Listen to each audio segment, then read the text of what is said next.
Smith-Levin, you contacted us after, I guess, Bilaal was like going viral. You are a Scientology baby. And that's why you interviewed Bilaal, because you growing up in it, you know the ins and outs of it. Bilaal had told me that in all the interviews that he's been doing, everyone seems to track with what he's saying until he brings up the Scientology stuff. And he goes, but that's why I want to come on with you, because you could explain or add some color to what I'm talking about. There's so much shit Bilaal told me behind the scenes. I'm gonna tell you, this is crazy. You know, I was gonna say earlier, it's amazing Will Smith hasn't sued Bilaal, but I go, I understand why he hasn't. There's so much dirt there, they can't afford a lawsuit.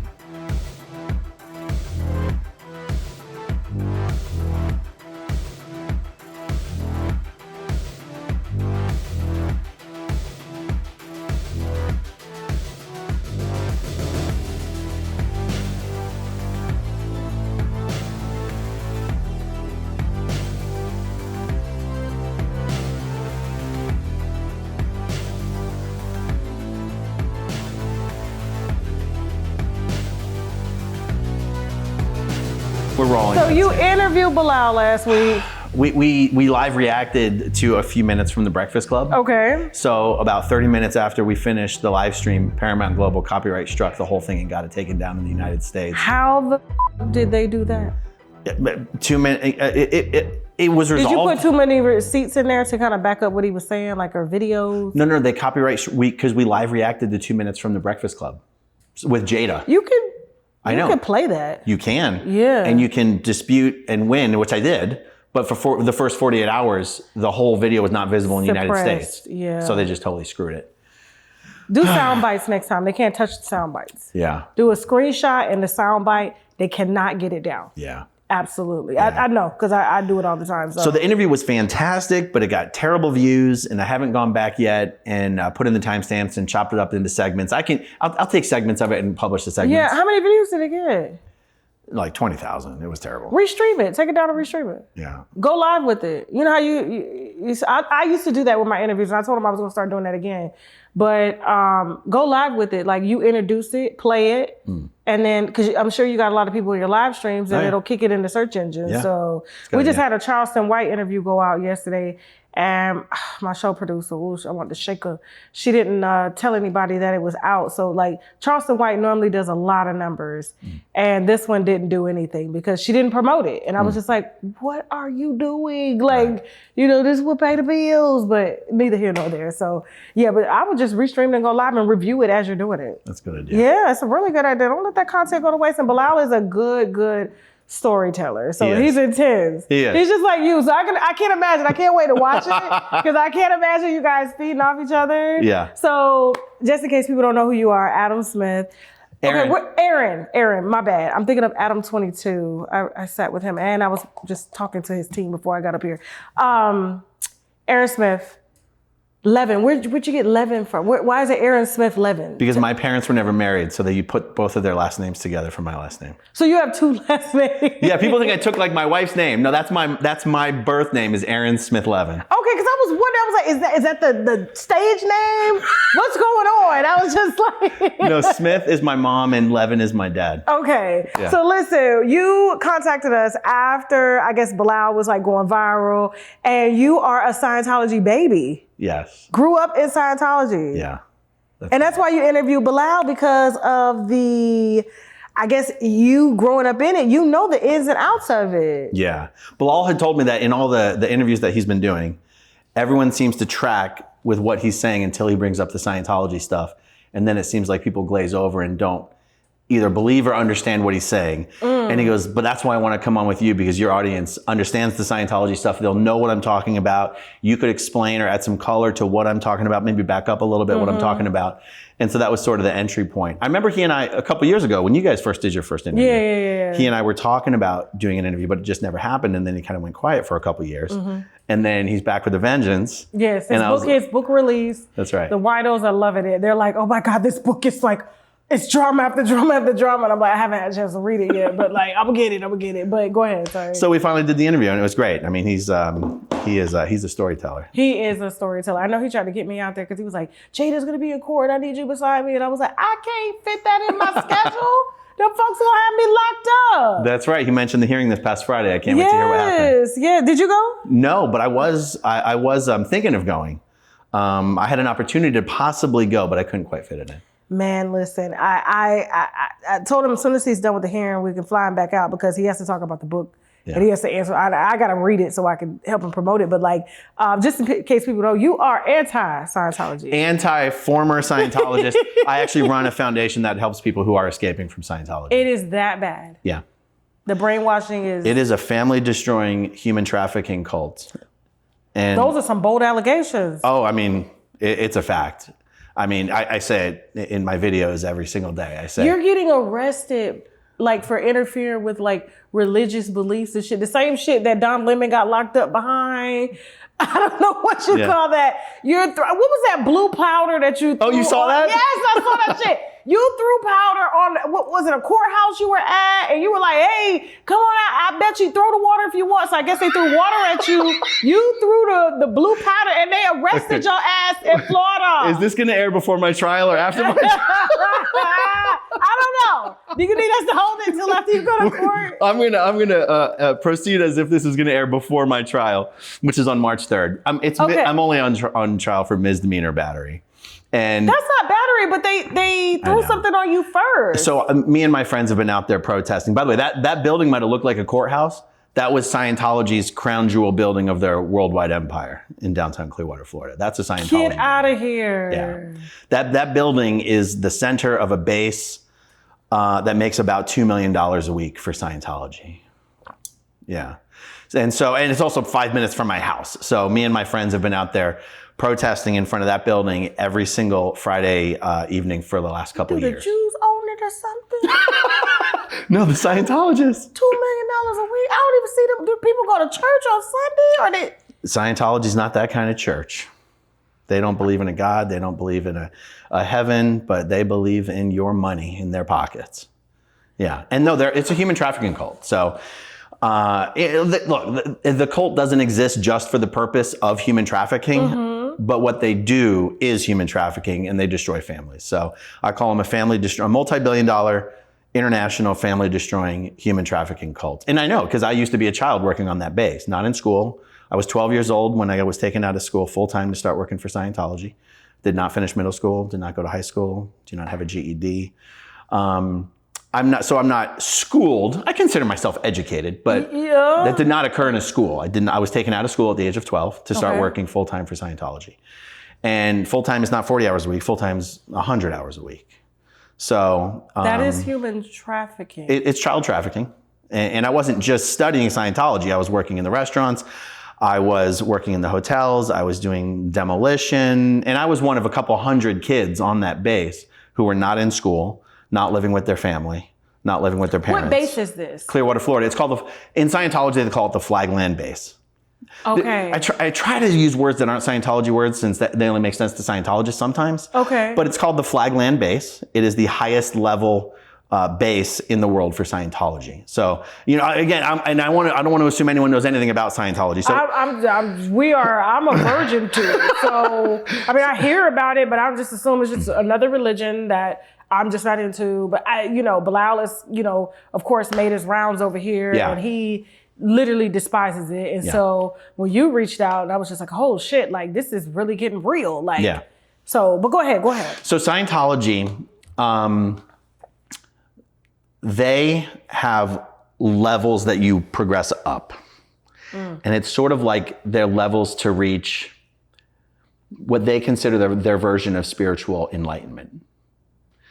Now we can get later into what exactly that means. But they don't believe in a heaven, they don't believe in a God, they don't believe in a prophet, but they do believe that we are immortal spiritual beings who are trapped here on Earth, that Earth is a prison planet, literally a prison, not a metaphorical prison, but a literal prison used by the Galactic Confederacy. And this is the prison. And the best way to keep people in a prison and to keep them from trying to escape is to keep them from realizing that they are in a prison.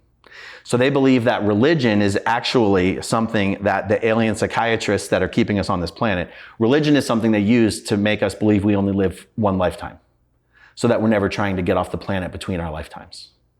Whereas in Scientology, what they believe is that when your body dies, you as a being are already programmed to report into what they call the Between Lives implant station, where the evil alien psychiatrists wipe your memory and shoot you back down into a new baby body to live a new lifetime, with amnesia of your previous life. And that's how they keep us on this prison planet, and they keep us from realizing we're in a prison, and they use religion to accomplish that. They make it $2 million a week with that story? Just on that base, $2 million a week. Well, I'm in the wrong motherfucking business.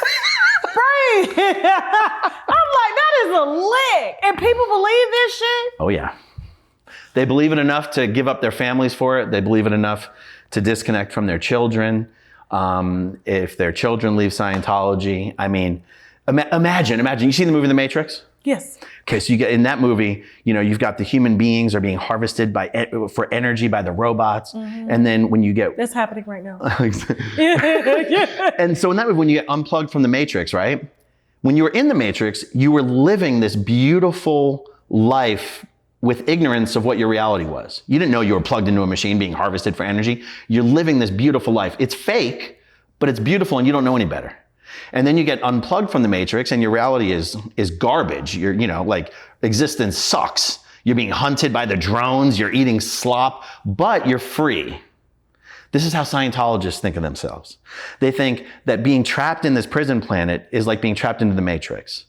And if Scientology can unplug you from that Matrix and make you, by going up the levels, spiritually aware enough to the next time you drop your body, which is what they call dying. The next time you drop your body, you're aware enough to bypass the Between Lives implant station. So they don't have a chance to wipe your memory. So you consciously, willingly, on purpose, pick up another body and grow up, but you retain all of your memories and all of your abilities that you got from Scientology. And you can now help get other people into Scientology and unplug them from the Matrix as well. So the reason I use the Matrix analogy is when you get unplugged from the Matrix in the movie, you realize, man, this is tough. They got a lot of work ahead of them. But what could be more important than saving all of humanity? And they're willing to sacrifice their comfort for what is their freedom and for what is a worthwhile goal of saving everyone on the planet. Mm-hmm. That is how Scientologists think about what they're doing in Scientology. They think they are engaged in the only thing that can save all humankind from an eternity of amnesia and imprisonment on this planet. So they will turn over any amount of money. They will do anything. They will lie. They will cheat. They will steal. I mean, they infiltrated the federal government back in the 70s to steal all the files on Scientology and replace it with new files. 11 of the highest level Scientologists back then went to prison, were convicted for infiltrating the highest levels of the federal government and the IRS and the FBI and the Department of Justice and everything. Mary Sue Hubbard, L. Ron Hubbard's wife, went to prison for all of this. And because they were going to indict them. No, they weren't indicted. They were convicted. They went to prison.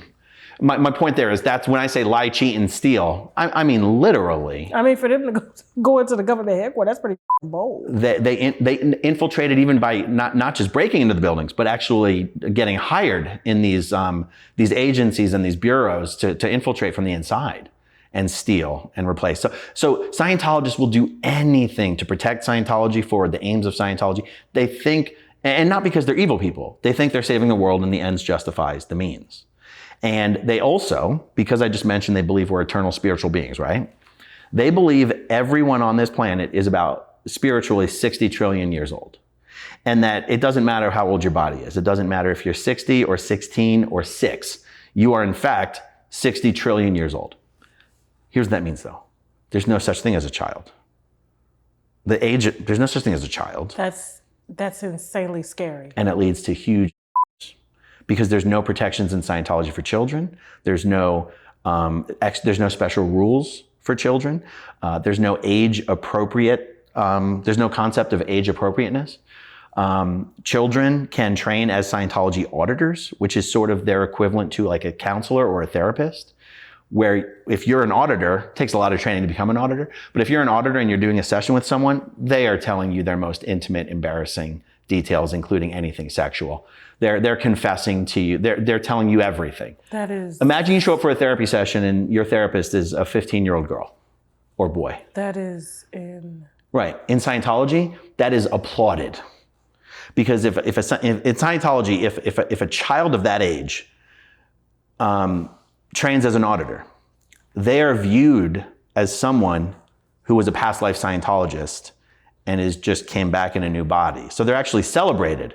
So when I say there's no age protections in place, I'm saying it's the opposite. The younger a person is that gets introduced to adult level material, that's considered, well, because it's not a child. They remember their past life. They were, so if the child's 6, then that means 7 years ago, they were probably 75 years old. Do you know what I mean? Like, that's how they think about it. So I forget what I was answering that got me onto all of that, but I think we were talking about the levels. Shit, I forgot too. You got me on We were talking about, we might have been talking about the flag land base and the levels like, and everything. The base? And then you started to, pretty much unwind like what the beliefs are. That's and right. I can't believe this shit. Yeah. I know. It's almost like it was written by a science fiction writer. Yeah, that was probably autistic. He was a science fiction writer.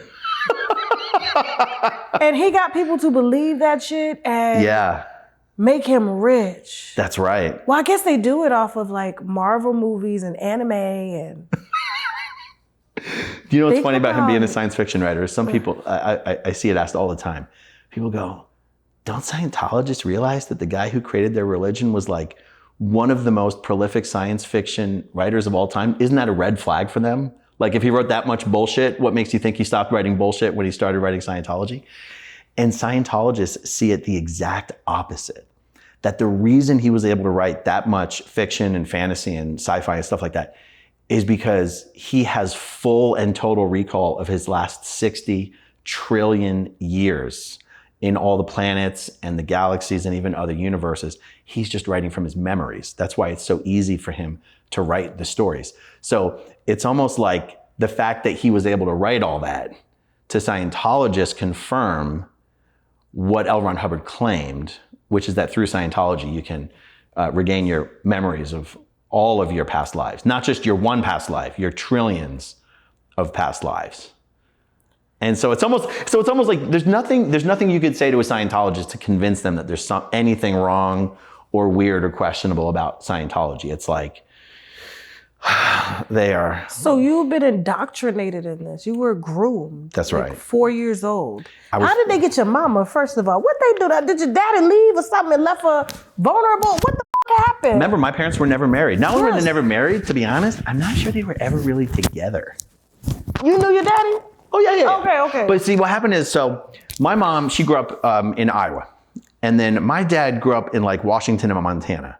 And my dad was a musician. And to be honest, I've never asked tons of questions about this, but my understanding is how my mom and dad met had something to do with my dad's band, right? So whether... You want some wine?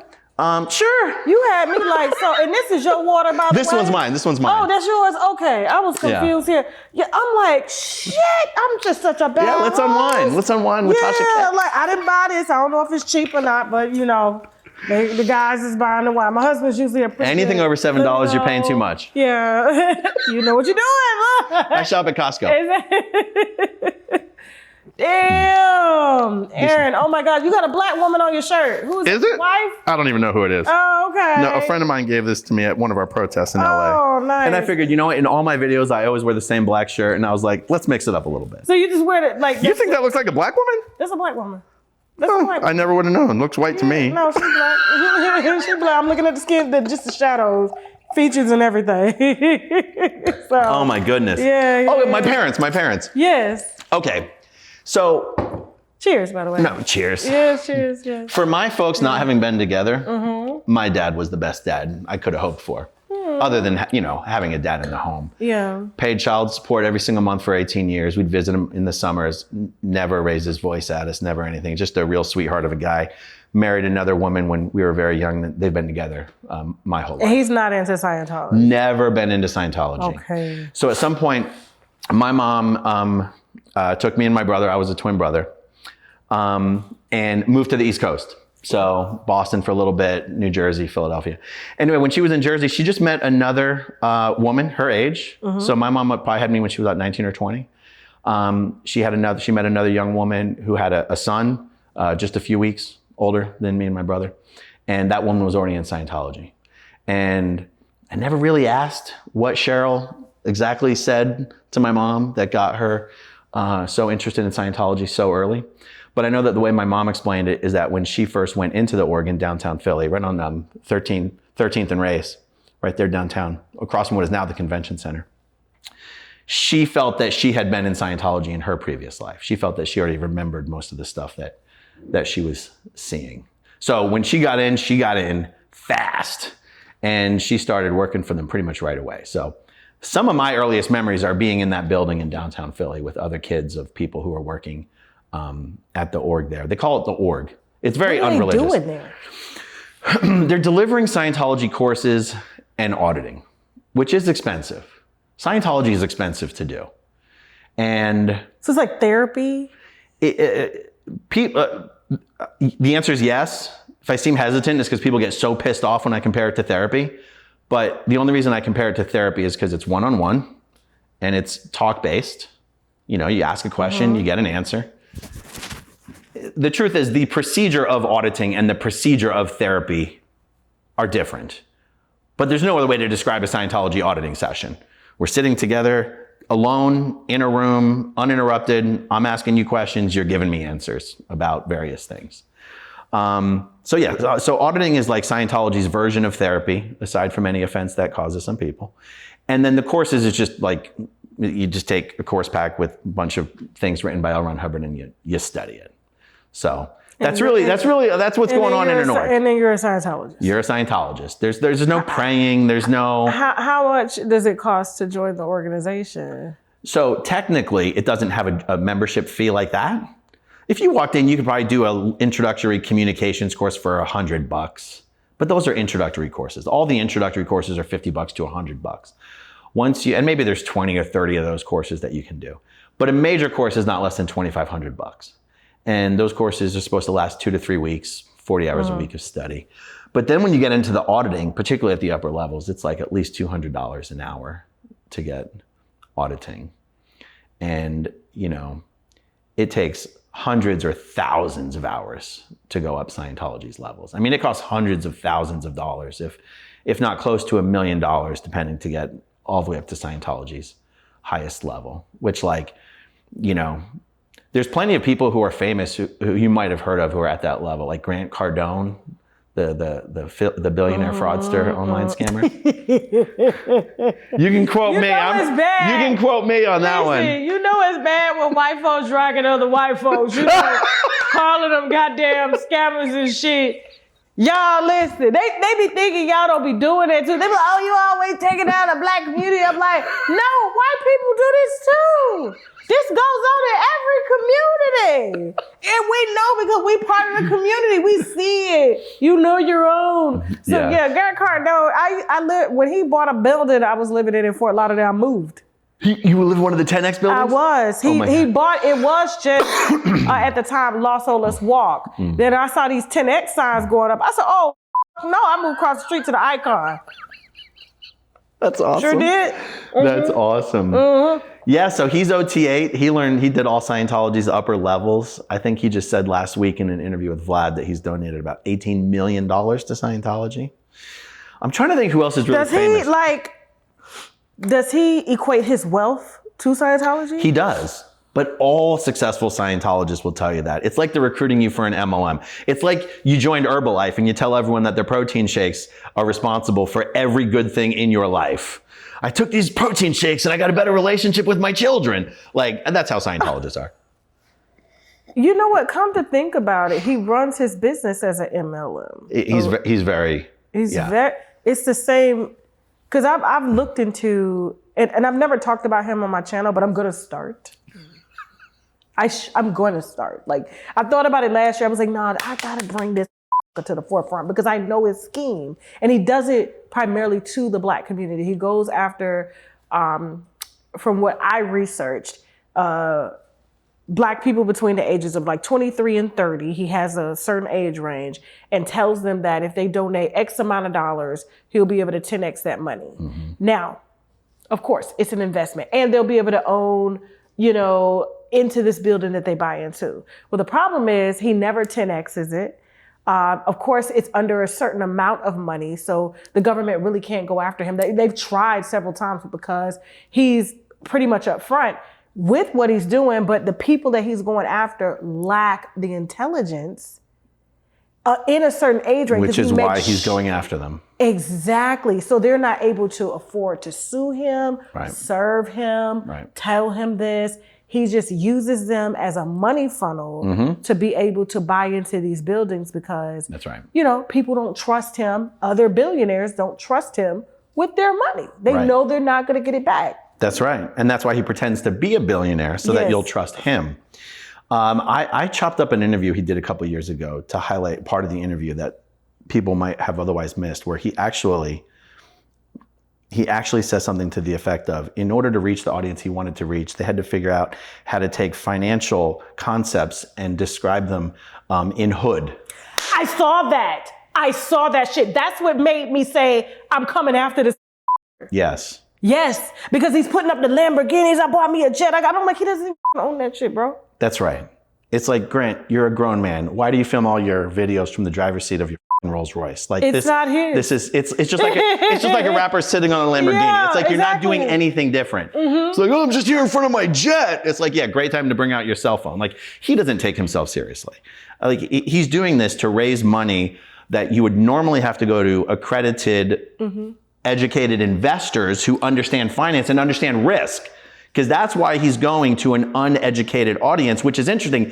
He's the one who decided the black audience was the uneducated one. He could try to go to uneducated white folks, but he's like, we're going to go to the black community.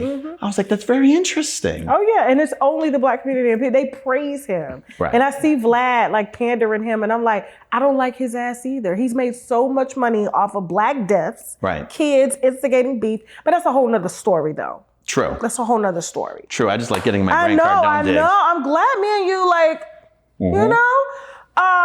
But as far as Scientology, so your mom is all the way deep in. So you're in.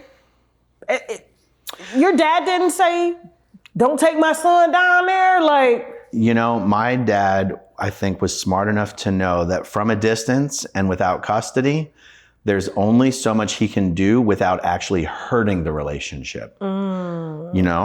So better to say nothing and keep a good relationship with his kids than to make a stink about it and potentially cause my mom to restrict the relationship with the kids. Because she would do that because of... And Scientology would make her do it.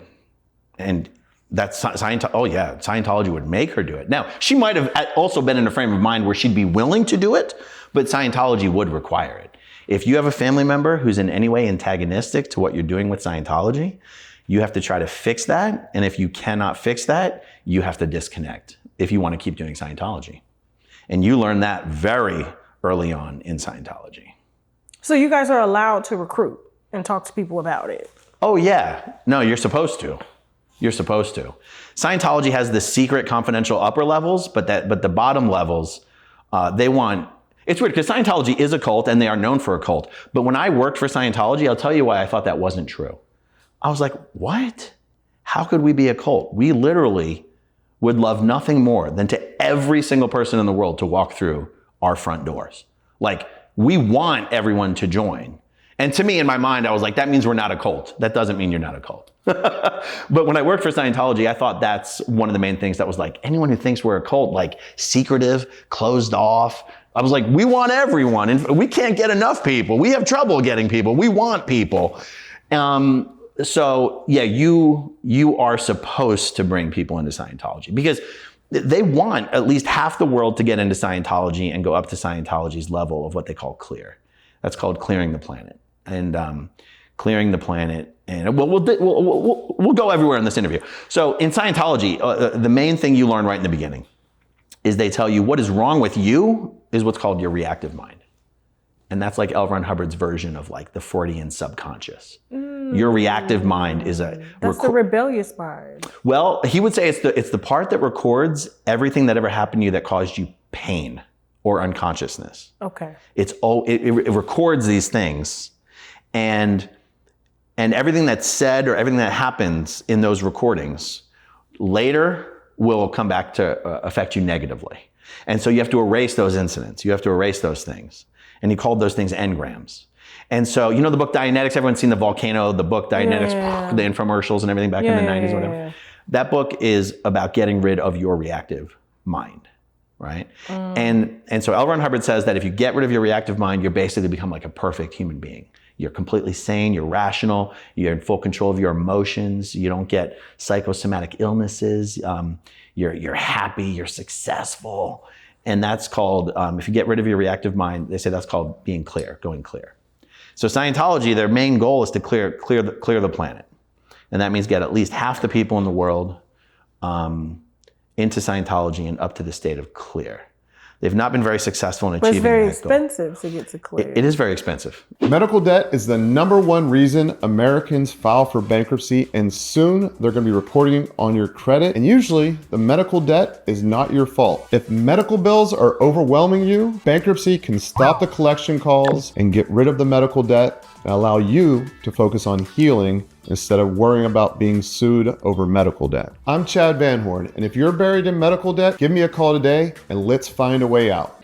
We don't get enough liquid D3. We don't get enough vitamin D. And so I personally have to supplement this particular vitamin D that I travel with all the time, and I make sure that I never run out of, is 10,000 IUs, gluten-free, vegetarian, it has a vitamin E and vitamin C base. Okay, and so it's very highly absorbable. There are some fantastic reviews on shoptkdeals.com of women who claim that they couldn't even lift their arms. And by taking vitamin D3, which helps your body to absorb calcium, and the calcium feeds the bones, they can now raise their arms, they're less pain and things like that. You want another truth? I do. Kim is the best lover I ever had. No man is going to marry you because they're never going to think that they're better than Cam. They'll you, but they won't marry you just because you made that statement. And what you don't have is a good nigga, because the shit that comes out of your mouth is wild. I can't even believe you're a wife. So how dare you? A normal, healthy-minded, with great self-esteem 40-year-old woman wouldn't have allowed Cam to play with her the way that him and his boys played with you, like you were a dumb bird who didn't understand money or anything like that. He complimented you in the process to gaslight you, but he let his friends who knew you play with you. Where you going? Where's she going? Why she can't see him on her side, Jasmine? Why she can't see him on her side? Where'd you go? Girl, let me tell you something. Let me tell you the difference between me and when people are gonna step into my platforms. All right? Okay, all right, cool. I'm listening. But it's very expensive to get to clear. It is very expensive. And most Scientologists who've been in it for 20 years have not achieved the state of clear. And it's not easy. I was in Scientology for 30 years. I never achieved the state of clear. What level did you make it to? Just the bottom, just the sauna program. That's a whole other story. That's all. People who join Scientology and start working for them very rarely do the levels. They spend so much time helping other people do the levels that they don't do the levels themselves. It's really weird. None of it makes sense. But one of the reasons it doesn't make sense is because the organization's just built on fraud. It's just a money-making scheme. The promises, the organization itself isn't even serious about accomplishing the goals of the organization. Do you know today there's only 26,000 Scientologists in the entire world? It's such a small organization. There's maybe 10,000 Scientologists in the entire United States. Even in Clearwater, Florida, where people think Scientology runs the whole city, there's maybe 3,000 Scientologists in Clearwater, Florida. But they make an awful lot of noise and they raise an awful lot of money. And they want people to believe that there's 15 million Scientologists in the world. There's 26,000. So they got some big donors. Yes. Who are the donors? Bob Duggan is the wealthiest Scientologist in the world. He's the only Scientologist billionaire. Grant Cardone is a fake billionaire. Which camera are we looking at? Grant Cardone is not a billionaire. He is a fake but we know that. Billionaire. Okay.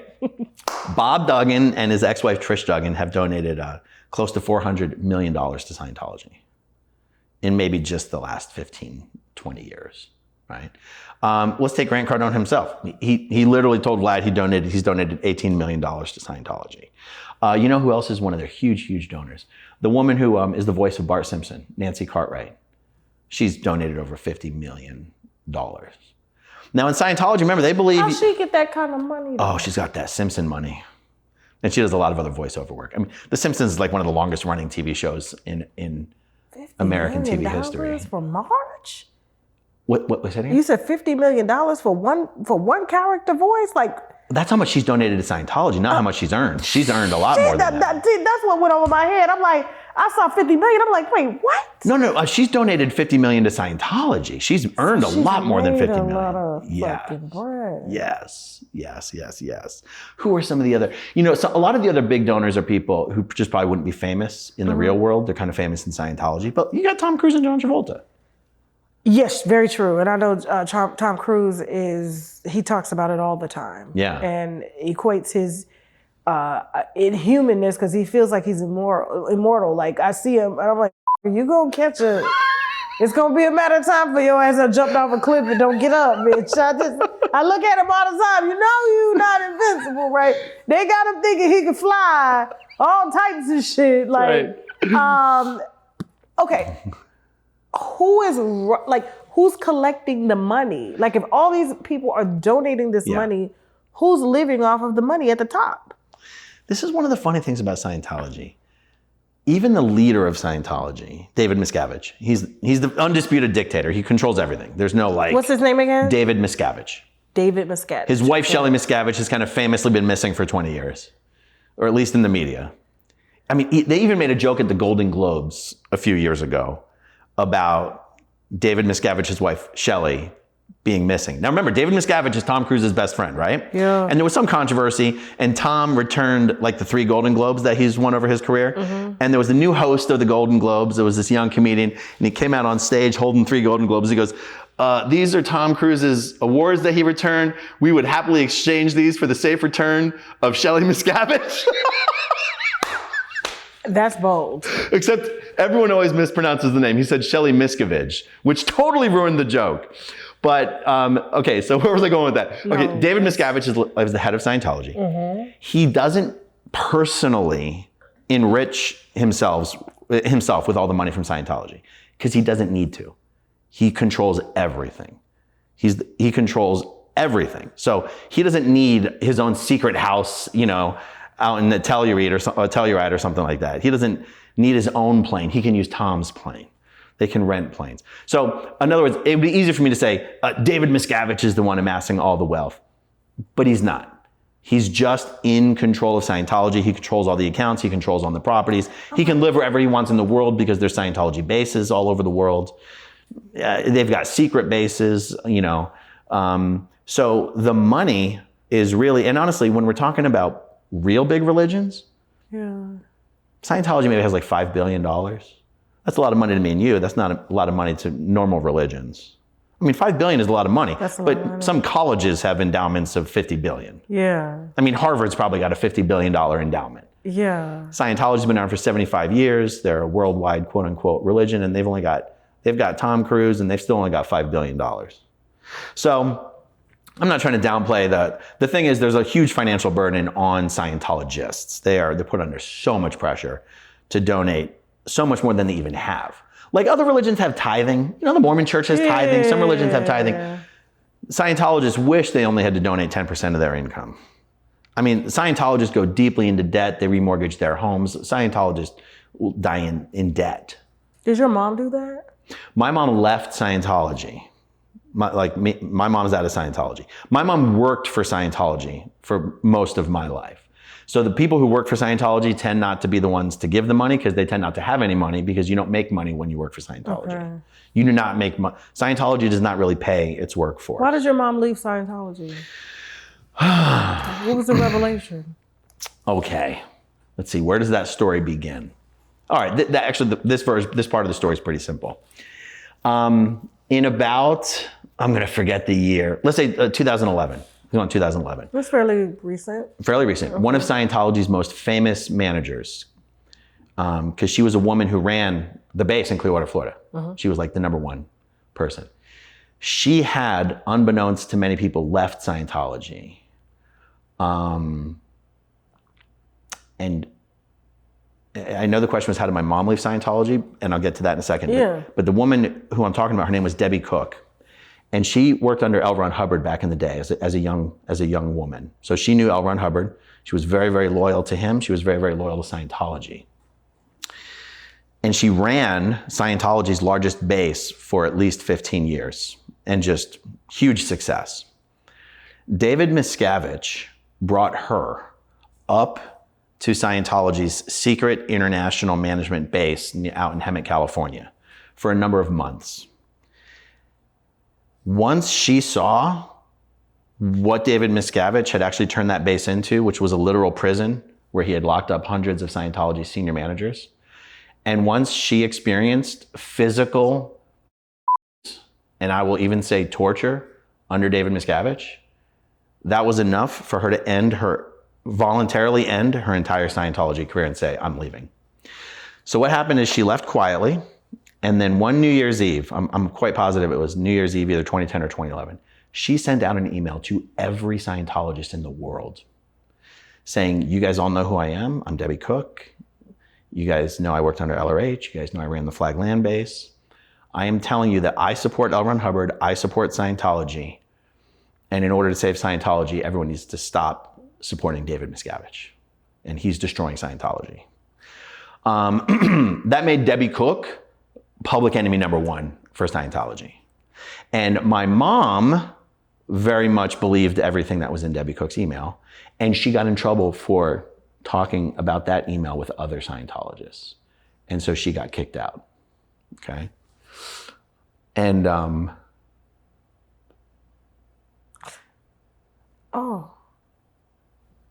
let me get some tissue. Hold on, let me get some tissue. Oh, give me a second.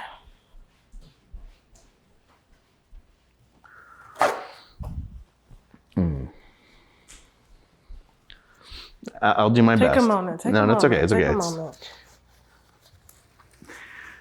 moment. I was telling your producer earlier, I said, didn't get a lot of, he mentioned something about someone he'd spoken to who had a story of their dad being in Scientology and how Scientology made him like disconnect from the family and everything. And how when this woman was telling her story, she was like really crying. And I said, I haven't had a lot of sleep last night, so depending on what we talk about, you might see some of that from me today. And it happens in almost every interview that I do, which is why on my channel... Because you're reliving the... Yeah. On my channel, I tend not to talk about my own story. I interview other people, because when I talk about my own story, it's actually pretty hard. But,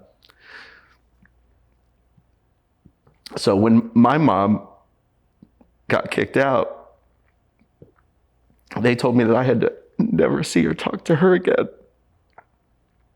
And that if I did see or talk to her, then I would get kicked out. And so I was never going to disconnect from her. But for a couple of years, I did a really good job lying my ass off to the Scientology officials saying that I had disconnected from her. At least I thought I was doing... They drilled you down about it? Oh, yeah. Yes. They require you to give a full debrief of the disconnection and everything. During an audit, they would audit you? Yeah. Or? And I thought I was doing a good job lying about it. But one of the things in Scientology that's a part of the culture is Scientologists all spy on each other and snitch on each other to the church. By the way, I'm just going to use the word church sometimes, even though I don't really consider them a church. Mm-hmm. So what was happening is my wife and I, we had a nanny that would help us watch our girls sometimes. We have 3 daughters. And our nanny was a Scientologist who not only was she a Scientologist, she also worked for the Scientology Oregon Tampa. Mm. And so she was tasked by Scientology to spy on us through our kids. And to ask our kids if they were seeing their grandmother. And our kids were too young at that time that we never tried to. It didn't even occur to us to even bother trying to explain to them what Scientology was, how their grandma was kicked out. Mm-hmm. In other words, we never told them that they were supposed to hide or lie about seeing their own grandmother. Mm-hmm. I mean, they were young at this time. I mean, maybe 2, 4, and 6, or 4, 6, and 8, something like this, right? And so when they basically eventually realized I was just going to keep lying to them about talking to my mom, and I was never really going to disconnect from her. And so then they kicked me out. And now at that time, I no longer believed in Scientology. But when you get kicked out of Scientology, everyone who's in Scientology has to sever all ties with you. And that includes family members, friends, employers, employees, everyone. So everyone just... Yeah. And, you know... Even your wife? That's what was expected of her. So they go to my wife and they say, you have to divorce Aaron or you're going to get kicked out. And she goes to them, she says, you know, we have 3 kids. Aaron's a great dad. Even if I get divorced now, we're going to share custody until they're 18. By the time they're 18, if I tell them they have to pick between one of us, they're going to pick him because I'm the one making them choose. Anyway, she basically says, I can't do that. And so they go, okay, you're out. And so then they go to her parents. And at this point, you know, my wife Heather's got a sister, 2 sisters, and a brother. All of those people are married to Scientologists. Her parents are both Scientologists. So they know. Right. So they go to her parents and they go, you have to disconnect from your oldest daughter and your 3 granddaughters, or you guys are getting kicked out. And this is where I say Scientology just gets really vicious. And this is why I call them a family destroying human trafficking cult. Because at that point, her parents are like, which kids are we going to keep and which kids are we going to lose? Which grandkids are we never going to see again? And so they disconnect from Heather and the girls. And she never sees them again until a few years later, she finds out her father's in the hospital and has been dying of cancer for 2 years. And they just had one opportunity to see him before he died. And none of the family members had ever even told her that he was dying so that maybe she could try to secretly be in touch with him, like I was secretly in touch with my mom for all those years. And then her parents lived a few miles away from us, but they happened to own the house right across the street from us that they had as a rental property. And they would go over there to do maintenance on that property sometimes. And when we would see them over there, because again, our girls didn't know why they weren't seeing their grandparents anymore. And sometimes when we would see them over there, we would send the girls out, go say hi to your grandma and grandpa. And the girls would run over there and their grandparents would hide from them and try to run inside before the girls could catch them because they weren't allowed to talk to them. And sometimes the girls would get there fast enough and see them. And then, so their grandma had to report on herself to the church and say, you know, the girls come over sometimes to see us when we're there. And so Scientology made them sell the house so that they couldn't see the girls. And it's like, this is how Scientology destroys families for nothing, you know? When see how, you know, let me just empathize. Like, I'm very empathetic to your situation because, like, when you strip someone of everything that they know, it makes life isolating. It's like that kid in school who maybe is a new kid and doesn't know anybody and everybody is bullying them. And they feel like no one loves me, no one likes me. They use that same method. Like, yeah, that's insane. Yeah. And that is Scientology's disconnection policy. And, you know, the story, our experience of what happened to us, you know, that's when it's done to a family, and that's arguably when it's most destructive. But those are the rules all Scientologists are under at all times. You know, whether it's a friend or a coworker or anything, like, you are not allowed to be connected, have a connection to someone who's considered antagonistic to Scientology or someone who Scientology has kicked out. It doesn't matter the reason. And I'll tell you one example where this also just gets to insane levels. In Scientology, like in my scenario, even being connected to my mom had not committed any crimes. Yeah. She just was spreading around information that was critical of the leader. But no real crimes in the real world, right? Right. Danny Masterson, who came up in your interview with Bilaal, right? Mm-hmm. That's when you said, shout out Danny Masterson. And Bilaal said, no, we're taking that shout out back. Remember that? It was so funny. Yeah. It was so funny. I didn't know. I didn't know these people, so I'm just... When Scientology determined for themselves, verified that Danny had raped a number of Scientology women, that did not get him expelled. When those women reported the rapes to the police, they got expelled. And so, it's not even a matter of Scientology trying to be moral or do the right thing.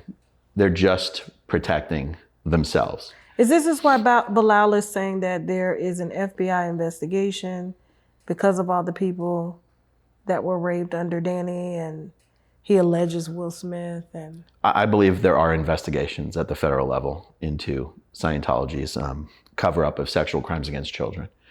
Because in Scientology, it is expressly a crime in Scientology to report another Scientologist to the authorities. It does not matter if it's for rape. It does not matter if it's for molestation of a child. If you report another Scientologist to the authorities, you will be expelled. If you commit a sexual crime against another Scientologist, no, they want to fix you. That's just bad behavior. We can fix that. But if you report a Scientologist to the authorities, that's considered an actual crime. Because they are the government. They are the law. They are the law. You are not of this world. Yes, we are the only ones that can fix the reason people do bad things. If you send someone to jail, that's just an aberrated, that doesn't fix the person.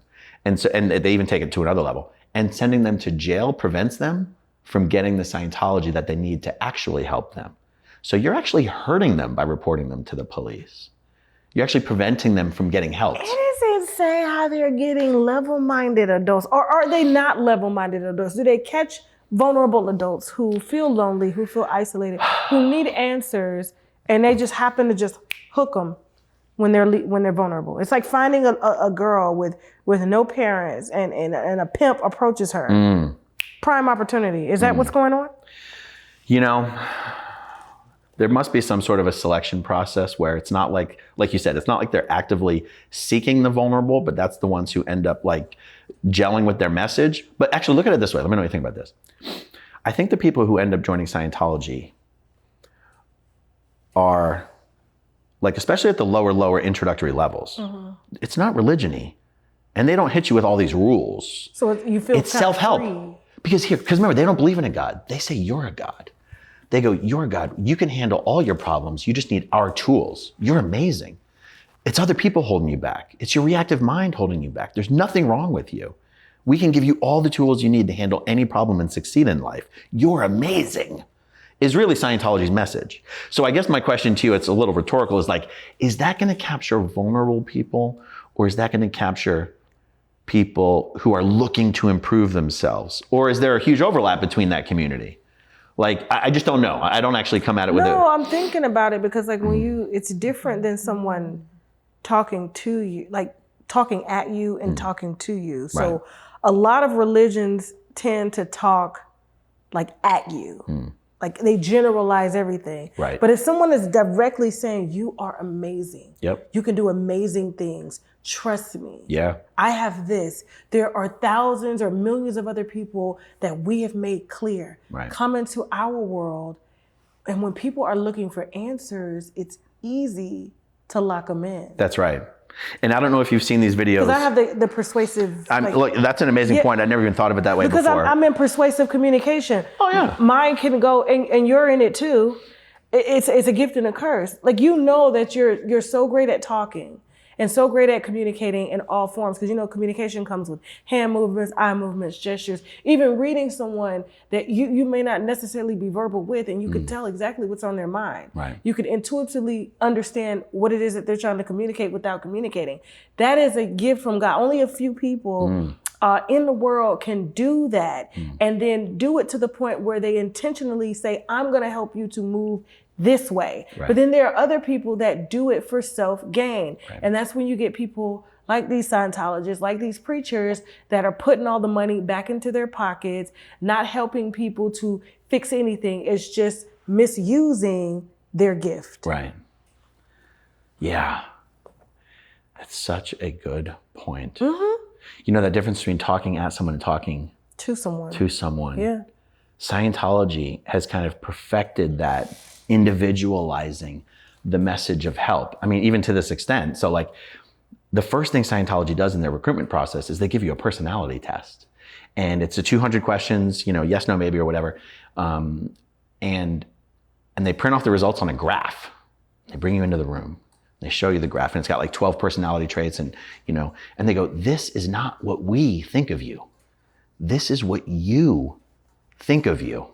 And they use it as a tool to get you talking about yourself. And it says here that you feel withdrawn in communication, and tell me about that. How does that affect your life? You know, and Scientology can help you with that.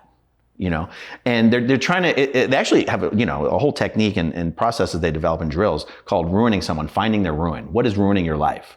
And they want to know what is ruining your life. And this is what the registrar, you know, the salesperson, even at the very, very introductory level, is trained to do, to connect with you as an individual and find out what do you feel is ruining your life, so that they can tell you that Scientology can help you with that.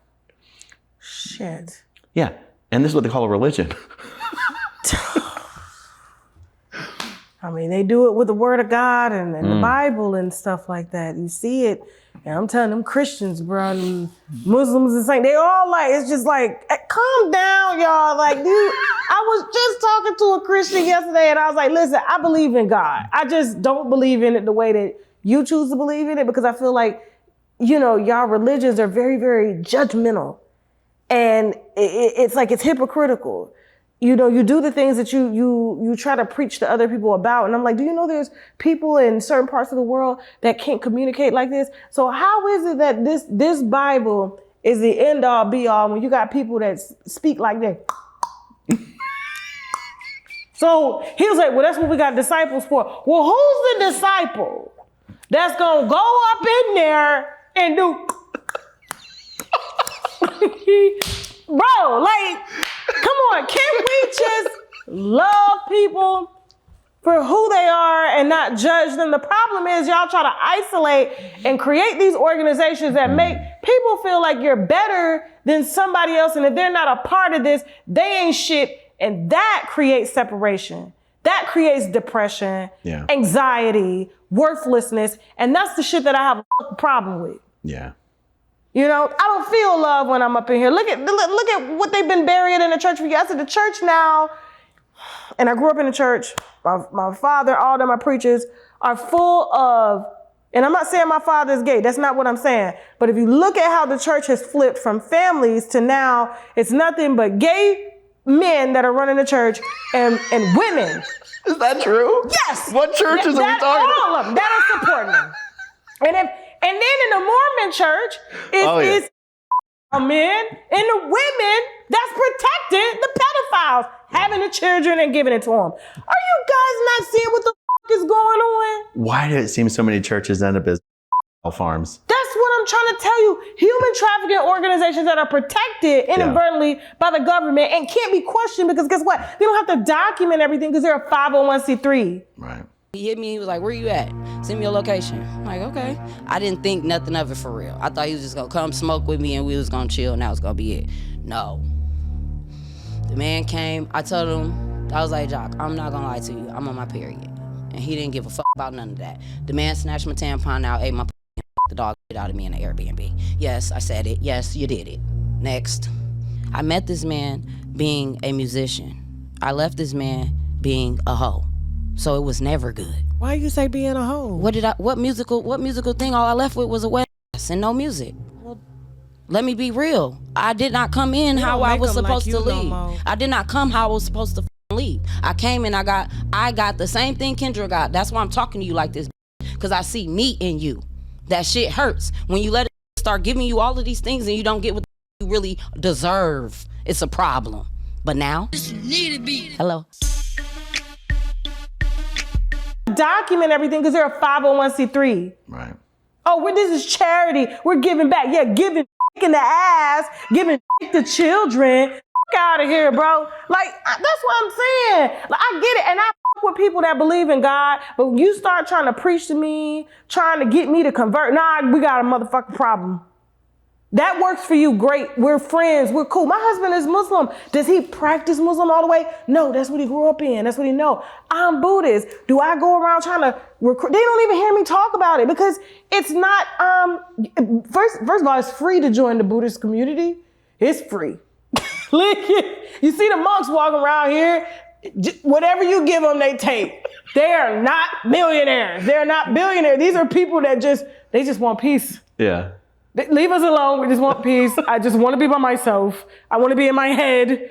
That's the type of people we are. And they say, oh, you worship a little fat man. No, I just want to be left the fuck alone. Yeah. In my own world, in control of what the fuck I got going on. And I come out every now and then like a turtle. Well, you know what's funny is even though my mom grew up very Christian in a Christian household, I was never exposed to that because I was so young when my mom left her home and then joined Scientology. And so, but when I was in jail for 3 weeks. You was just in jail? Just gonna hit I'll put the video in here when he got locked up, y'all. Yeah. Here you go. Oh! Please, I'll tell you. Some more space. They bring me the card and I'll come get you. Okay. Doing down there, what the fuck did you throw on those people? I'll tell you, it's cornstarch. You know that it's color fun run powder. You ever seen these 5Ks? The kids do the runs and you throw the color powder on them. Yeah. It's the only excuse to blast kids in the face with powder. The same shit they do for like Holy Day in India. They have all the different colors and stuff. Yes. Now the only difference is that the stuff they use in India has like lead and shit in it, and the stuff we get here in America is just corn. It's just colored cornstarch. Well, shit, that's even worse. They said that's causing the infertility. So like they said, Bill Gates said, put the birth control in the corn. Bill Gates said, give the niggas the corn, give the niggas the lab-grown chicken. They ain't gonna have no babies, and the niggas are gonna turn into the bitches and start liking the, and that's another form of birth control. Oh my god! Oh my god! So when I was in jail, I was just ninth grade, 3 years. I don't know shit. You said you ain't got no high school diploma, nope. Right? We don't know shit. That's right. 7th grade was, well, was the last to me. Tell us. So when I was in jail, you know, the people, none of the inmates get pillows, but everyone gets a tablet. Okay. Okay. The only shows you can watch on this tablet are Jesus shows. And there was this amazing TV show called The Chosen. I don't know if you've ever seen it, but it's basically they took the Bible, and I checked with some of my evangelical friends, and they say it's pretty true to the Bible. And it's the first time I've ever actually been exposed to the story of the Bible. And, you know, other than, you know, seeing mega pastor sermons on TV. And I got to tell you, I was endlessly fascinated by this TV show and the Jesus figure and who they cast. But what I was struck with the entire time is like, I don't hear Jesus asking anybody for money. I don't even see Jesus telling people how to live. I don't see him telling anyone who to love. He pretty much just says, I'm Jesus. I'm the Son of God. Do you believe me? And they're like, yes. And he's like, then you're going to be fine. I'm like, you're saved. You're okay with you're me saved. then. I baptize you in the name of the Father, the Son. He's like, if you don't believe me, would you like to see a miracle? All right, do you believe me now? He's like, you're okay. You're good. And I'm like, you know, if I believed in God, I might believe in Jesus. I'm like, but I didn't grow up religious. You know, all my Jesus Christian, is a good guy. all my Christian friends, I was like, are you converting? And I'm like, it's hard to convert if you don't believe in God. But I'm down with that Jesus. I like TV Jesus. TV Jesus was a good Jesus. Anyway, it was a lot of fun. It's a great TV show. It's called The Chosen, and I've even did a whole video about it. That's essentially what it was built on, and then they figured out certain passages because they wrote the book, and then they swear, oh, gossiping is just a sin. And I'm like, but the fucking Bible is gossip.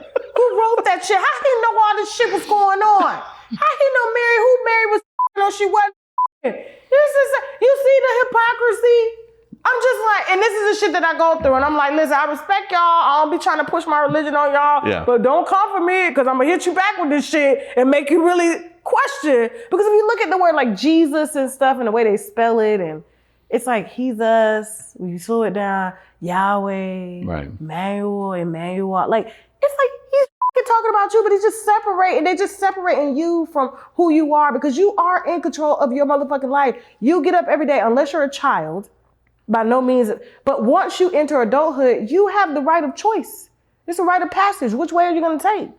And you know not to go this way, because guess what's going to happen? But a lot of people go that way. But enough about me, though, and what I believe. This Scientology shit, as you were saying, Will and Jada. Yeah. They were hardcore Scientologists, and You knew them? No, I never met them. Okay, but they talked about But I knew it Leah before? Remini. And Leah Remini was friends with them. And I knew the people who worked in Scientology who were responsible for helping Will and Jada do their Scientology. Jada's done more Scientology than I did, and I was in for 30 years. Jada and Will were hardcore Scientologists. People don't open up Scientology. Or still is? They're not still in Scientology. Oh. I mean, me and Bilaal might disagree on this, but also it might be a little, messing with the meanings of words. Okay. So if Will and Jada actually have video evidence of Scientologists committing sexual crimes against people, then Scientology would potentially still be working to fight Will and Jada's enemies, even if Will and Jada aren't officially Scientologists anymore. Do you see what I mean? So Bilaal has he has the conclusions that he states, but then he has the information that causes him to reach those conclusions. And but we never know. Yes, what he is saying is not impossible. And I realize the audience might be like, what the hell is he saying? And that, watch the interview with Bilaal. But, Bilaal says that Will and Jada had video evidence of people being sexually assaulted by other famous Scientologists. And if that's true, Scientology is gonna sort of help them fight their battles. Scientology will help them fight their battles if it's in their best interests, whether Will and Jada are officially Scientologists today or not. But I can tell you that when Will and Jada or when Leah Remini asked Will and Jada to come on their Red Table Talk show, because this is what Bilaal explained to me in the interview that I did with him, is that it is, Leah Remini wrote a book. She said some things in there about the Smiths being Scientologists and recruiting people. Will and Jada started publicly shitting on Leah for claiming she was lying about them. Leah was not lying. Leah was telling the truth. But the way Bilaal tells the story is that... Didn't Leah denounce you in one video saying that you were crazy or... Me? No, Leah's never done a video about me. I thought I saw like a video of... I might have done a video about Leah. Go ahead. I'm sorry. I didn't mean to interrupt you. Now, as you were saying. So, Leah wanted Will and Jada to stop talking shit about her publicly and calling bullshit on her book. This is according to Bilaal. So then Leah reached out to Will and Jada and said, hey, how can we make this stop? And they said, like, please, I want this to stop. How can we? And they said, come on the show with us and apologize for saying we were Scientologists. But they were making Leah bend the knee. They were Scientologists and she was telling the truth. So they made her come on and they basically made her apologize. And that's what made Bilaal so angry with Leah, because he goes, you, Leah, just made it harder for all of us who are trying to fight and expose the crimes and show the connection to Scientology by you now lying about what you had been telling the truth about. They were Scientologists, you were telling the truth, but then you sort of, Bilaal has his own opinion about all that. But I saw that episode of when Leah went on with the Smiths, and I knew that Leah was I could see it, that Leah was being put in an uncomfortable situation of having to sort of vouch for the Smiths lying about their involvement in Scientology. They were like, we were just students of world religion. We study all world religions. You're like, you recruited more people into Scientology than 80% of the Scientologists in the world. You weren't dabbling in shit. You've done hundreds, if not thousands of hours of Scientology auditing. You've donated millions of dollars to Scientology. You've recruited other celebrities into Scientology. You opened up your own private Scientology school staffed by Scientologists. That is not dabbling in anything. That's what Bilaal said. Oh, and that's totally true. And he was around then. It's 100% true. 100% true. And after I did the interview with Bilaal, I was reached out to by a contact in the security company that does all the private security for Scientology's executives. And they said the person who was the point man on the security team for Shelly Miscavige was the same person assigned to be the point man for security for the Smiths. So the person who was guarding David Miscavige's wife was also guarding Will Smith. And Tom Cruise was Will Smith's best friend. These people weren't dabbling in shit. They were full-blown Scientologists. And I think it says something about them that even after they left Scientology, they weren't even willing to admit that they had ever even really been in it. And they sort of forced Leah Remini to kind of co-sign that. And that's unfortunate. I don't blame Leah for that the way Bilaal does. I think Leah knew that even the Smiths bringing her on their show was huge. Do you think Leah would talk to me? Maybe. I'm going to have my producers reach out to her. Maybe. I mean, she might be really pissed at the idea of being called out for, kind of I'm not calling her out, Leah. Well, I kind of just did. And Leah, I want your side. We want your side. But the truth is, from a Scientology perspective, the Smiths extending an invitation to Leah to come on their show, devastating. Because to Scientology and to Scientologists, the Smiths publicly affiliating themselves with Leah Remini is unforgivable. Unforgivable. So in the eyes of Scientology, they just said, F you to Scientology. Even if they made Leah come on and kind of be like, we were never really Scientologists. Even the fact that they were publicly associating with Leah Remini, that marked the official end of their involvement with the Church of Scientology. It's unforgivable. do you feel, because Bilaal has said that they participated in sex trafficking and human trafficking according to him and what he saw, and I was like, Bilaal, how do you know all this shit, bro? And like, why did you stay around? Do you feel like maybe they're just trying to save their ass because maybe they got a tip? The Smiths? Yeah. Or Scientology saving their ass? The Smiths are saving their ass, like, because maybe the federal government, the Justice Department does have an open investigation on them? Oh, I had not considered. I have not, that has not honestly occurred to me. I mean, a lot of celebrities have been leaving Scientology, even people who've been born and raised in it. You know, Beck, the musician Beck, born and raised in it. He publicly left and pretended he'd never really been in it. You know, Jason Lee, famous actor, skateboarder, he's publicly left Scientology. I'm trying to think. Jason Begay, he's got a network TV show. He's publicly left Scientology.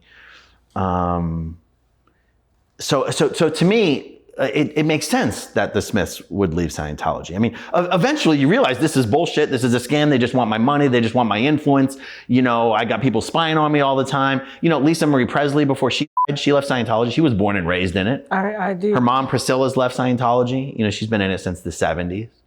It's almost like, who do they have left? Tom Cruise, John Travolta. John Travolta's just, you know, no matter how many of his friends die young in Scientology, he'll never leave. You know, Tom Cruise, no matter how many wives have to escape from him to leave Scientology. Katie Holmes, like, Tom Cruise had to admit that one of the reasons Katie Holmes left him in the middle of the night was to save Suri from Scientology. Tom Cruise had to admit that in a deposition.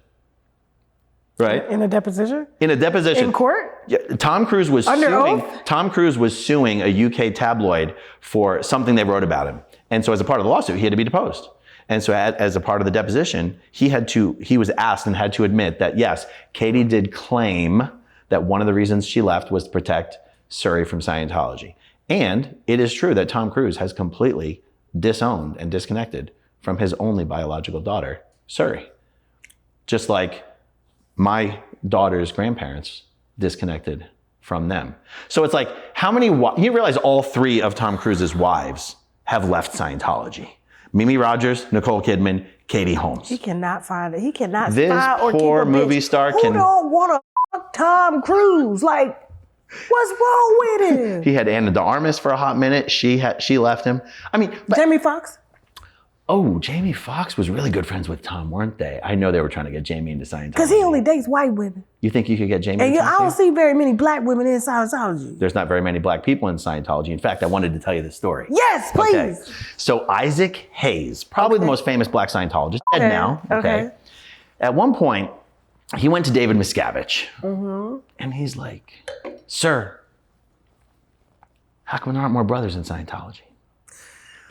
Now, instead of David Miscavige going, "I wonder if there's something about the Scientology culture that doesn't appeal to black Americans," never mind the fact that there's already Scientology organizations in Atlanta, Philly, Detroit, Chicago, LA. I don't know. What do you consider the blackest cities in the United States? You tell me. What are the top three? What are the top three? Atlanta, Philadelphia, DC. Good. There's a church. There's a Scientology org in DC. Okay. Instead of Miscavige going, maybe is there something that keeps black people from wanting to join Scientology? I shit you not.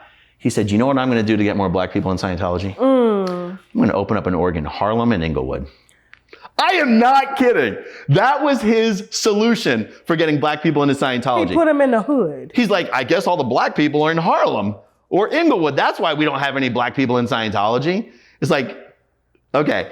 And so to this day, those organizations exist and there's still no black people in Scientology. In Inglewood and in Harlem. That's right. That's what he did. Inglewood and Get Harlem. the I outta am not here. kidding. I am not kidding. This little white kid from Philly. David Miscavige is about 5'3", by the way. He's a little guy. He's a little fella. So there's a little kid, and he got into Scientology in Philly. So his whole family's from Philly. So this little white kid in Philly thinks all the black people are in Harlem and Inglewood, and that's why there aren't enough black people in How long were Scientology. Will and Jada a part of the organization? Years. 5 years. 6 years. And they recruited, and Bilaal said they had churches, like sermons, and What's that actress from Martin Lawrence? Is her name in the show? Her name was Gina. What's her name? Gina, yeah, Tasha Campbell. Good. She got Jada recruited her into Scientology. Yeah. You think you can get her on the show? Spill some beans? No, but I know enough Okay. because they disowned her. The Smiths did? Financially, yes. They don't. She didn't even know that the Smiths owned her house. Like, Will had helped Dwayne pay for his home. Like, he didn't even know, like, that Dwayne and Tisha didn't know that the house was in foreclosure or something like that. Will came and bought the house. Wait, what's Dwayne's relation to Tisha? He was married to her. The same Dwayne that he said was murdering Will? Yes. The same one? Yes. Murdering that ass? Tisha left broke. Will and Jada helped to, according to her, cover everything up. They were under depositions and they ousted her. Tisha is not affiliated with anybody or nobody and left with $0 in her pocket. That makes sense because not long ago, Leah Remini posted a photo of them two together, like they were sitting down sharing war stories about what had gone on behind the scenes. Is it Tisha? Tasha Campbell. Tisha. Yeah, Tisha and Leah posted a photo on Instagram together within like the last 6 months. And I was like, I gotta pull that picture. I'm gonna put that picture in here. Yes. If that picture exists, it's going in here right now. you'll find it. I'll find it. I'll send it to you. Please, yeah. Because I was wondering, I was like, why is she alone in this? Why did they not? Because I think there was a secret meeting that was held that you got to divorce her. And he literally took everything, gave ownership to Will Smith so that she couldn't get anything. She left with 2 kids and less than $100 in her pocket. Oh my God. And has worked her whole life in Hollywood and had to start over. Wow. Unbelievable. And to know that Will Smith, you didn't even know Will Smith owned your home. That's unbelievable. And helped, allegedly, Dwayne Martin hide assets so he couldn't pay his wife. Wow. Yeah. I don't know. If someone asked me, why does Will and Jada lie about their involvement in Scientology. They lie about every fucking thing. They lied about being in love, being in a relationship, being together. Whole time she had a spiritual relationship with a bisexual man, or maybe she turned him bisexual. August Alsina, or kept him high on drugs. I don't know. Maybe they lie about Will being a straight man. He's not. Right. Yeah. Yeah, like I did an interview yesterday with Brashear Gray's family. Did you see my last interview with Bilaal when he talked about Brashear Gray denied Diddy, but he didn't deny, and we have him on video, he didn't deny Will or Charlie Mack. Charlie Mack was Brashear Gray's manager. Mm-hmm. And Bilaal, according to Brashear's family, was the handler. Mm. He made sure that Brashear was okay, happy, took pictures of the home, sent it back to Charlie Mack and the team. Sort of like what you would say go on in a Scientology cult, like they hire people to spy on you. Right. And according to Brashear's family, Brashear's interview is going to drop before yours, just so it makes sense. Or maybe, yeah. But he, they that boy bad. Wow. It is the way they fucked him up. They said he would never work in Hollywood again. He's in Africa just doing OnlyFans to survive, didn't have money. Told him he was blacklisted. And Charlie Mack and Will Smith are like this. And so what the friend is alleging, the best friend, is that because he works with them, he's saying, how do we know Will Smith is not a victim? Mm. Because Charlie Mack is allegedly over this Islam organization. Bilaal and Charlie Mack know each other. The Nation of Islam or a different organization? No, the Nation of Islam. The Nation of Islam? Yes. Do you know there's a partnership between the Nation of Islam and Scientology? I did not know that. 100%. In the Washington, D.C. org and the Chicago org, most of the Scientologists there are members of the Nation of Islam. How the fuck does that happen? No, I'm serious. Louis Farrakhan told every one of his members that they had to do Dianetics and go clear. He was Get the fuck out. I am not kidding. I'm not even just spreading rumors. This is 100% fact. Louis Farrakhan was introduced to Scientology by a black Scientologist named Reverend Alfredi Johnson, who back in the day was a Baptist minister and now pretends like he still is, but he's really been a Scientologist for like 30 years. He's a high-level Scientologist. He makes money off of Scientology. He makes a lot of money off Scientology. I'm not kidding. Louis, you have to find some high-level member of the Nation of Islam to come on and talk about Scientology. And Louis Farrakhan, Louis Farrakhan's deputy, Tony Muhammad, he was like the head of the Nation of Islam on like the West Coast. He got into Scientology. It's kind of a big deal.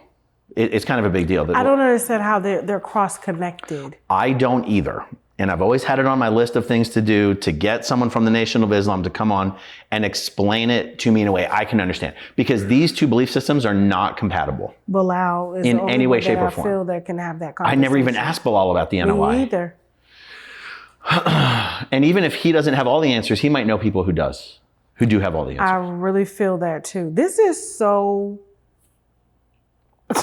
I can't even wrap my head around it. You know what's crazy about Will being involved potentially in all this deviant and or criminal sexual behavior is that in Scientology and his auditing, this would all be the stuff that comes up. Like, it means Scientology has written records of all this. It means they have, I'm not kidding. It means Scientology has videos on hard drive of Will Smith's auditing sessions where he's talking about this. Scientology, it's not even a secret. They record all the auditing sessions. Permanently record them. Not only is the auditor taking detailed written notes during the auditing session, but it's all being video and audio recorded. And the idea... And you're sharing your deepest, darkest secrets with them. Exactly. So it's actually kind of shocking that they even kind of poked the bear by inviting Leah Remini on their show. You know, I'm surprised Scientology's not releasing their own dossier on the Smiths, to be perfectly honest. Maybe they're like, you know what? Let's stand back a little bit because it seems like there's some other people about to do it for us. And maybe we don't have to show our hand because Scientology's got all the dirt. And, you know, someone like a Tom Cruise, I know there's people who will speculate that Tom Cruise stays in Scientology because they got all the blackmail. I don't believe people stay in Scientology because of blackmail. The Scientologists are true believers. But when you leave, they have the blackmail. And that's why I'm surprised most people who leave Scientology, they just leave and they just keep their mouths shut. But for the Smiths to bring Leah Remini on their show, it's kind of an act of antagonism to Scientology, honestly. And so I would not be surprised if Scientology went through both of the Smiths files and, prepared for war if it was necessary. But because they knew all the dirt, they also knew that other people knew the dirt. And they could be working behind the scenes a little bit to being like, let's get that dirt out there,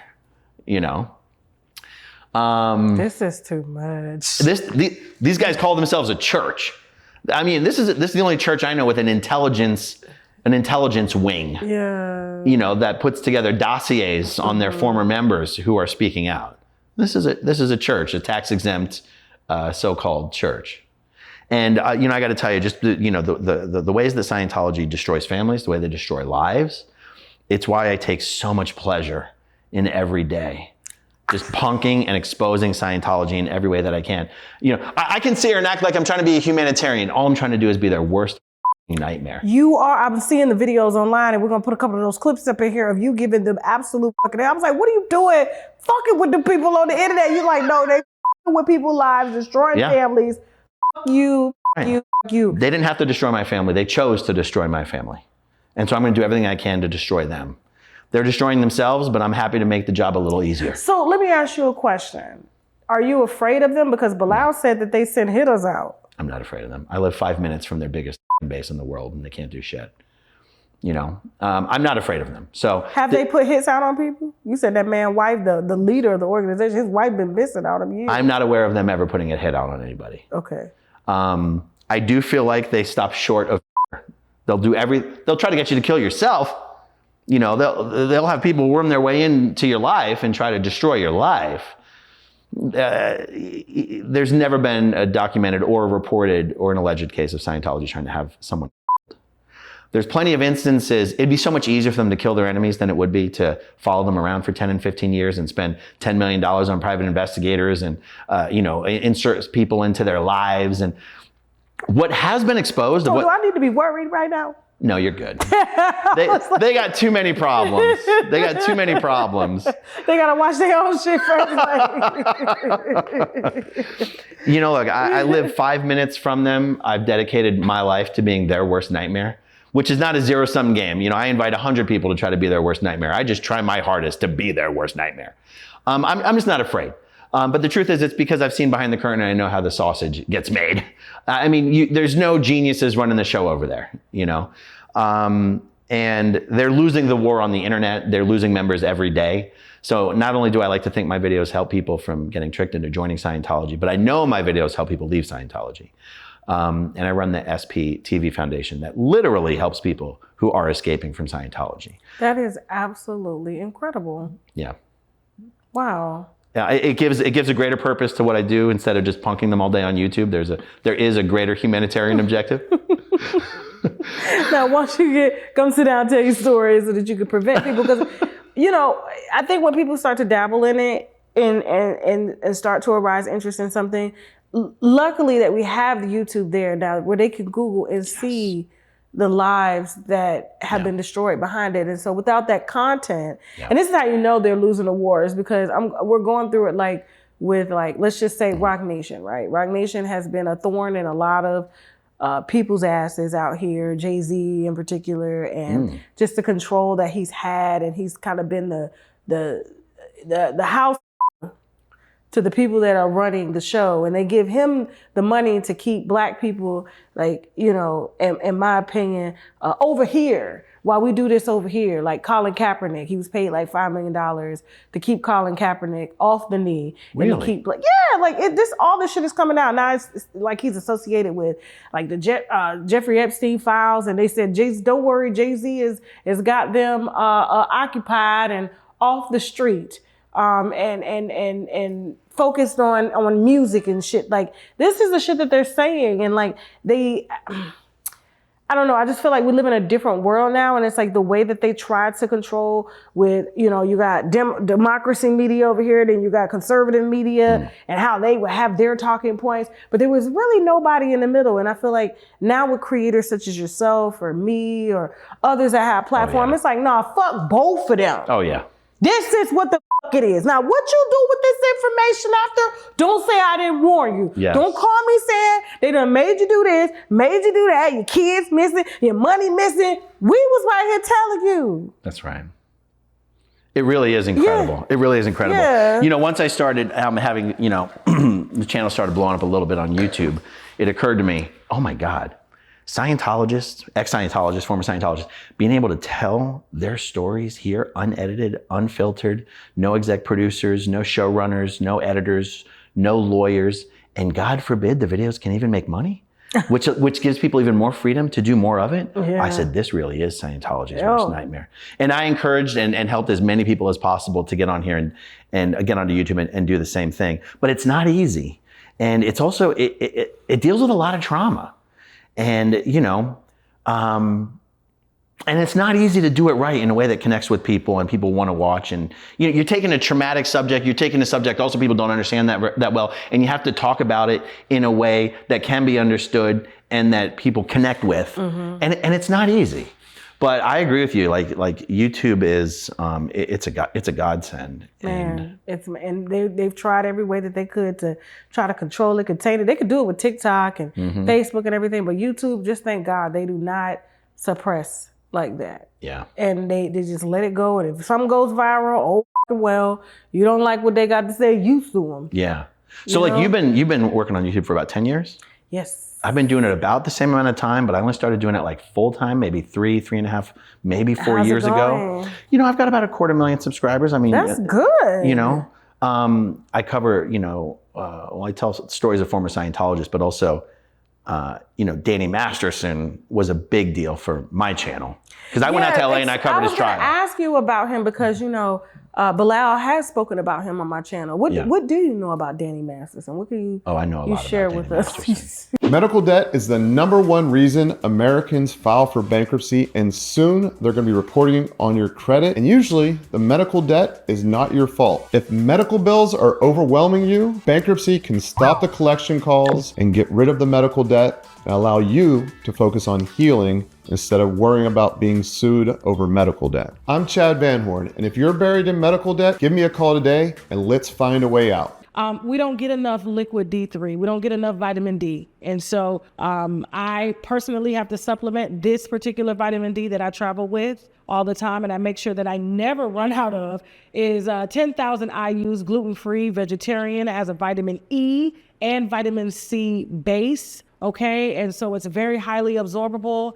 There are some fantastic reviews on shoptkdeals.com of women who claim that they couldn't even lift their arms. And by taking vitamin D3, which helps your body to absorb calcium, and the calcium feeds the bones, they can now raise their arms, they're less pain and things like that. You want another shoe? I do. Kim is the best lover I ever had. No man is going to marry you because they're never going to think that they're better than Cam. They'll you, but they won't marry you just because you made that statement. And what you don't have is a good nigga, because the shit that comes out of your mouth is wild. I can't even believe you're a wife. So how dare you? A normal, healthy-minded, with great self-esteem 40-year-old woman wouldn't have allowed Cam to play with her the way that him and his boys play with you, like you were a dumb bird who didn't understand money or anything like that. He complimented you in the process to gaslight you, but he let his friends who knew you play with you. Where you going? Where's she going? Why she can't see him on her side, Jasmine? Why she can't see him on her side? Where'd you go? Let me tell you something. Let me tell you the difference between me and when people are gonna step into my platforms. All right? Okay, all right, cool. I'm listening. You about him because, you know, Bilaal has spoken about him on my channel. What do you know about Danny Masterson? What can you I know a lot share about with Danny us? Masterson. Well, because I know his victims personally. So he has And I know Scientology's internal ethics and justice procedures. So whereas other people who aren't ex-Scientologists are covering his trial, they have to be fair and balanced. They have to maybe presume, innocence until proven guilty. I go, I don't have to know that. I know he's guilty because I know Scientology determined he's guilty. And I know Scientology didn't have any reason to want to determine he was guilty. And when they looked into it, they determined he was guilty. And I already know that. So I could cover his trial from a very, let's say, a place of confidence that maybe someone else wouldn't have necessarily been able to cover it the same way. That guy is guilty of so many more rapes than he was actually convicted of. I mean, even in his own trial, other victims testified who were past, for whatever reasons, were either past the statute of limitations or maybe not enough physical evidence to actually charge him with. That man raped people in different decades, in different states, in different countries. He raped Scientologists. He raped non-Scientologists. The guy's a violent serial rapist. Wasn't enough to get him kicked out of Scientology. But his victims were when they went to the police. And so, no, Danny Masterson is a sick guy. And he was very close to Will and Jada. Danny was? Yeah, I'm asking. Oh, I don't know. I don't think I've ever asked that question. I gotta ask Bilaal that next time I talk to him. Yeah, because he didn't actually say that, did he? He called him Scientology's friend. I don't know if he called him Will Smith's friend. But how does he know him if he's not affiliated with Scientology, but you're right, Will and Jada are? So that's what I'm trying to see. And then he says that Will and Jada are directly connected to rapes and sexual assaults, and that the FBI is involved. That's right, but he didn't say who though, did he? He didn't. So I'm just trying to put two and two together. Who is you talking about, Bilaal? Like, for real. If Will, was it ever mentioned whether Will was at any of Diddy's parties? I think there's photographs of him, I think. Yeah. There's photographs of also he was Ashton. at the table when they had the naked girl laying down and they have food on her vagina. You know what that and all means? That means Scientology's got all that information as well. Because when you're in an auditing session, you're not just talking about your own shit. You're talking about all the shit of other people that you know too. That means Scientology's got all of that. So you're allowed to be whatever it is you want to be in Scientology as long as you're a Scientologist. That's right. You can do whatever. Well, no. I mean, if you're confessing to all that kind of stuff, they're going to tell you it's not okay. Okay. They're going to want you to fix it, and that could just be donate more money, get more auditing, right? But they're not going to report you to the authorities. That's the thing. So, let's take Danny for example. That's crazy. I don't think Scientology made Danny Masterson a rapist. But Danny Masterson knew he could get away with it and not get reported in Scientology. So there's an enabling factor. Danny Masterson knew that he could just do some Scientology and say he's better now. And Scientology would be like, good, that's all we want is for you to say you're better. Give us some more money for that auditing. Give us some more money for this building. Give us some more money for this project over here. Say that you're better. And that's all that we need. We just need you to say that you're better. And he knew that he could just go and commit other crimes. And then if it ever came up again, what he knew is that he would never get reported to the police by a Scientologist. Until a Scientologist finally said, F you, I'm reporting you to the police anyway. I don't care what happens. And they got disowned. Yes. Yeah. That's insane. So it really is destructive. Look, religious people see Scientology as satanic. I mean, if you have the freedom to do whatever the you want to do to people with no consequences. Yeah. That's very demonic. Yeah. And lately, I've been watching a lot of the Smiths videos online, and Kai Cenat in their company now, and he's having mental health issues, and Jaden, there's so much shit that Bilaal came through and said, I'm trying to download and process this, but he says that, he made allegations of Charlie Mack, Will's manager for over 40 years, and Bilaal has known Charlie Mack as well too, and Charlie Mack was Brashear Gray's manager, and Jada Smith, Will's son, the reason he wanted to be emancipated was because that Charlie Mack allegedly raped him. And according to Bilaal, Will touched him inappropriately too. And nothing was ever done about it. Wow. And it makes me think, was nothing ever done about it because they were deep in Scientology? Depending on what, it's absolutely a possibility. It really depends on what all the years are. Yeah. And it made me wonder, I stopped short of asking Bilaal this question. I said, do you think Will joined Scientology to try to help cover up all of the bisexuality or the homosexuality or the sexual. It's like, do you think maybe that's how Tom Cruise got the Smiths into Scientology? Is because he did what he did say. I said, who got Will Smith into Scientology? He said, oh, Tom Cruise. And I go, how did he do that? And he said it was through Jada. He goes, Jada was a wreck. She was drugged all the time. They were finding her drugged out in the car, you know, problem with the kids and everything. But I still didn't dig deeper. I didn't still go, yeah, but how the fuck did Tom Cruise find out that Jada Pinkett was in some sort of life distress? Like, it's not like he did a movie with Jada, did he? I don't know. There's still questions there I don't have answers to. I want a part 2, and I want it with me, you, and Bilaal. Let's do it. Let's do it. Because I'm going to bring everything that I got to the table. You bring it, and we're going to ask this, what the is this, Bilaal? Tell us now. I think that would be a phenomenal podcast. I'm down anytime. Yes.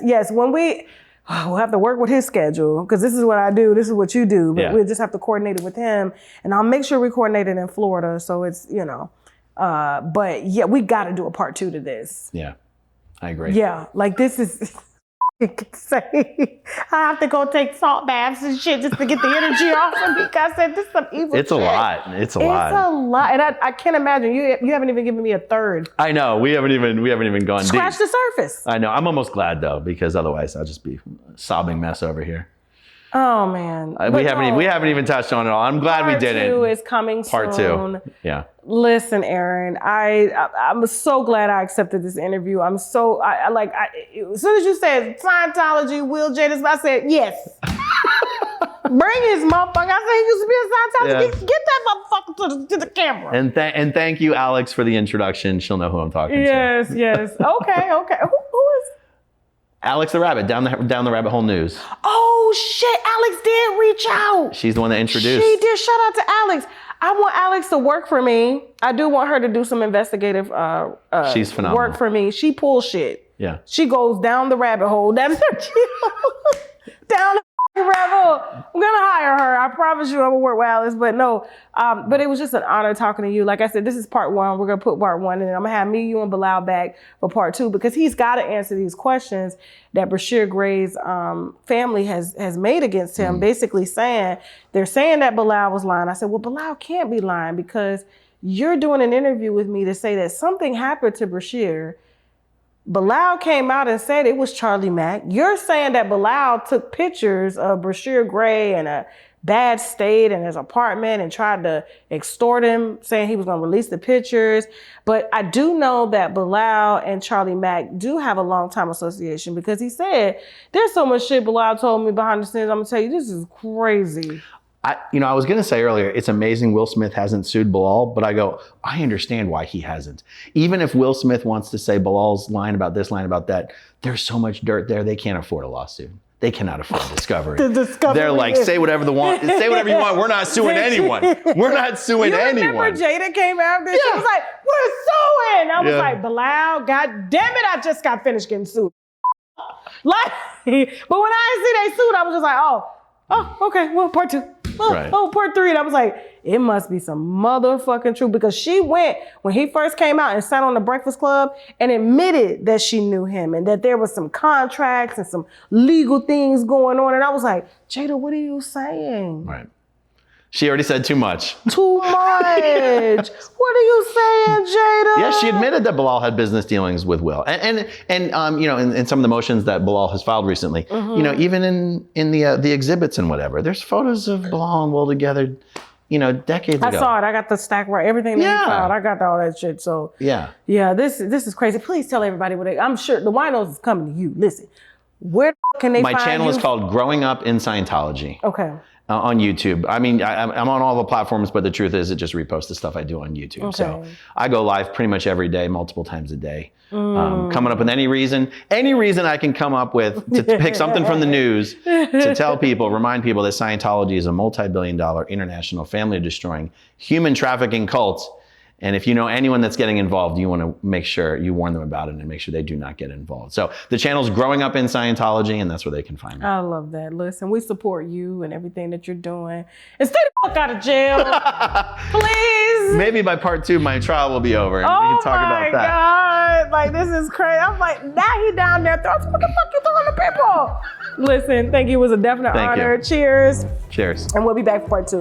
Bilaal, bring your ass on. Let's go.